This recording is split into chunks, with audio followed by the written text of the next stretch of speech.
এ বিজয় তোমার আমার, এ বিজয় তোমার আমার, এ বিজয় তোমার আমার, বর্ণচোরা অন্য কারো নয়।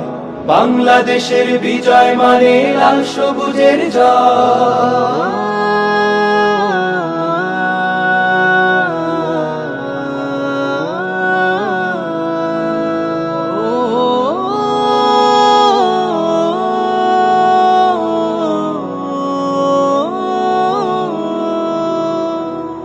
দুঃখের হাজার রাত পেরিয়ে নতুন সকাল এসে বলল হেসে হেসে, দুঃখের হাজার রাত পেরিয়ে নতুন সকাল এসে বলল হেসে হেসে, স্বপ্ন দেখো স্বপ্ন বোনো কিসের ভাবনা ভয়।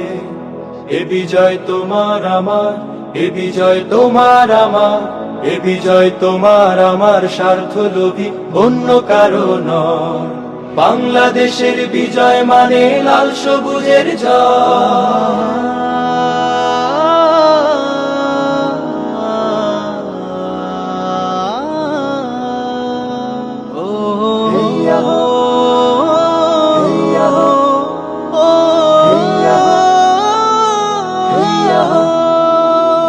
বুকের মাঝে বয়ে বেড়ায় স্মৃতির বারুদ নদী নদী, জ্বলবে আবার দখলদারের আঘাত আসে যদি। বুকের মাঝে বয়ে বেড়ায় স্মৃতির বারুদ নদী নদী, জ্বলবে আবার। আমরা যাদেরকে নেতা বানিয়েছিলাম তারা কার্যত একটি দেশের দাসত্বের মধ্যে আমাদেরকে ঘুরপাক খাইয়েছিল। সংগ্রামী উপস্থিতি, প্রিয় বিপ্লবী তারুণ্য, আমাদেরকে আগামীর বাংলাদেশ বিনির্মাণের জন্য আমাদেরকে সিদ্ধান্ত নিতে হবে। ফ্যাসিস্ট হাসিনা এদেশকে ভারতের একটি অঙ্গরাজ্যে পরিণত করেছিল। ভারতের বিরুদ্ধে কথা বললে আবরার ফাহাদের মতো মেধাবী শিক্ষার্থীদেরকে অন্যায়ভাবে হত্যা করা হতো। সংগ্রাম উপস্থিতি, ভারতের বিরুদ্ধে কথা বলার কারণে উসমান হাদি ভাইকে গুলি করা হয়েছে। আমরা বলতে চাই, এক উসমান হাদিকে গুলি করার মধ্য দিয়ে আধিপত্যবাদের বিরুদ্ধে কণ্ঠকে রোধ করা যাবে না। আমরা দ্ব্যর্থহীন কণ্ঠে বলতে চাই, আজকে 54 বছর পেরিয়ে আমরা 55তম বছরে এসেছি।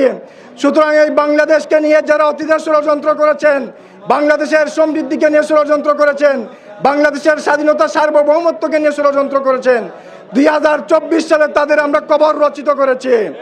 সুতরাং আগামীর বাংলাদেশের যারা এই বাংলাদেশকে আবারও ফ্যাসিবাদ কায়েম করতে চাইবেন এবং এদেশের আগামীর একটি সমৃদ্ধ বাংলাদেশ বিনির্মাণে বাধা হয়ে দাঁড়াবে, তাদেরও কবর আমরা বাংলাদেশে রচনা করবো ইনশাআল্লাহ।